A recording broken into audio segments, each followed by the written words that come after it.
Hello and welcome to the Tottenham America channel. Today we are going to be previewing Tottenham Hotspur versus Sheffield United in the Premier League. We're going to start off with some basic fixture information. So it is Tottenham versus Sheffield United. It will be held on Sunday, May 2nd, 2021 at 2:15 p.m. Eastern Standard Time or 11:15 p.m. Pacific Time. You can watch the match on NBCSN, the channel, and it will be held at Tottenham Hotspur Stadium. Next up, team news. So Spurs have just one injury. That is Ben Davies is out for. He's actually confirmed out. He's got a calf injury that he suffered on international duty, and he will be out for another 1 or 2 weeks. And on Sheffield United's side, it is a long list. We'll start with the doubtful. So Sander Berg is doubtful with a hamstring injury, and Jack Robinson is doubtful as well with a knock.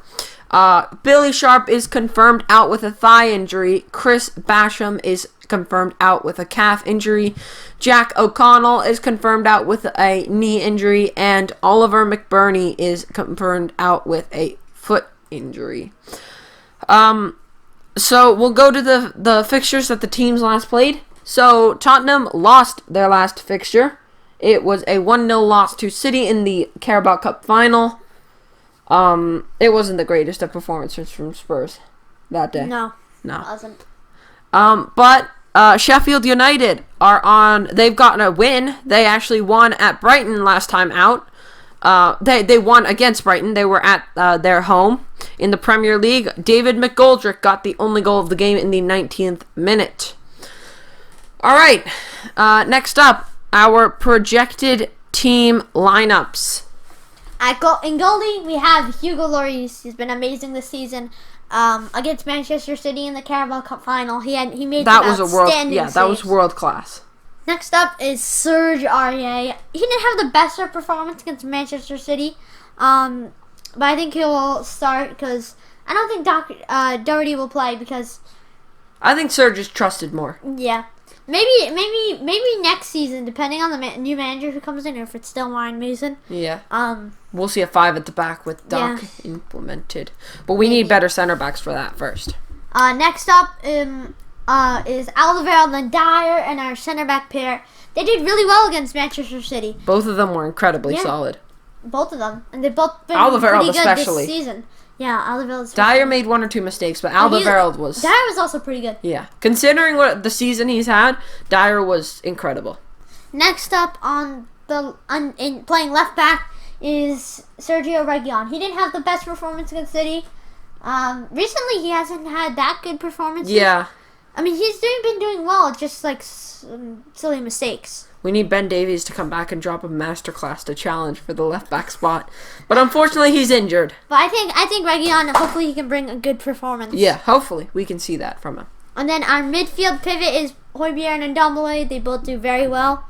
And Ndombele didn't start against... He didn't even make an appearance, which is... Yeah. I'm mad about that because... Well, Højbjerg... Let's start with Højbjerg.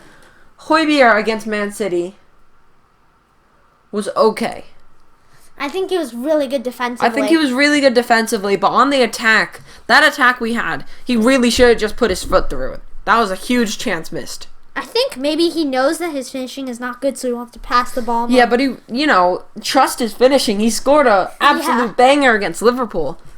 And Ndombele, I have no idea why he didn't make it a single minute. No idea. Because those last 20 minutes, we needed someone like Ndombele because we took off Lo Celso or Lamela. We needed someone who would be brave enough to take dribbles with the ball through midfield and attack.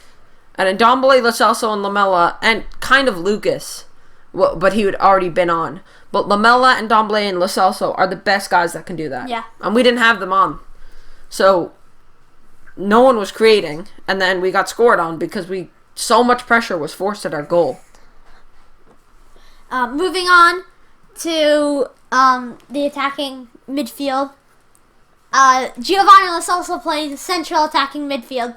He did really well. He did really well. Yeah. It was harsh for him to get subbed off mid-game. Yeah, it was really harsh because he was our only input going forward. If we didn't have him, I really don't think those 3 attacks that we had in the first half would have happened. Yeah. And next up is Lucas Moura, who's playing on the right wing. I think he'll do pretty well. He had a pretty good performance against Manchester City. Again, harsh for him to get subbed off. Ryan Mason lost the game there. That's where we lost the game. I think Lucas will do pretty well. And then onto the left side is Heung-min Son. Also was quiet against Man City. But I think he did have... His passing was off. He had some good dribbles, though. Good dribbles, but his final pass was terrible. Okay.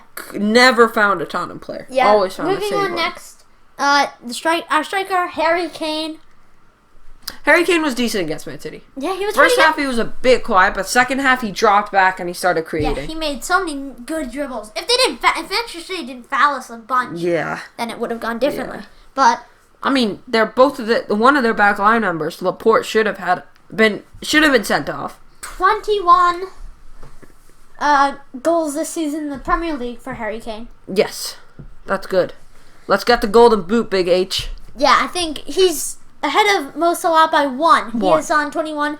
Mo Salah's on... At least Fernandes isn't anywhere near the top 3. I think he's on like 17 goals, which is... Or 18. Very good. Unless he becomes a penalty merchant and scores like 5 in the next 2 games. Anyway, that's going to be it for our projected lineups. Let's go to projected scores. What's your projected score? We played really well against Southampton, and Alderweireld and Dyer look solid at the back. And if we start the way we did in the second half, if we start the game against Sheffield United the way we played in the second half against Southampton, I'm going to go for 2-0. I'm going to go for 3-0. I think we can beat them by a lot. Harry Kane will get a double. I think Harry Son Kane will get 1 goal. I think Harry Kane will get 1, and Lucas Moura will get 1. Okay. Yeah. But that's going to be it for our preview. Hope you did enjoy. If you did, make sure you like and subscribe. We're so close to 200 subscribers, just 12 away. So please, please, please subscribe. We're so close. Like the video, comment down below what your projected scores are for the Tottenham-Sheffield game. And until next time. Come on, you Spurs!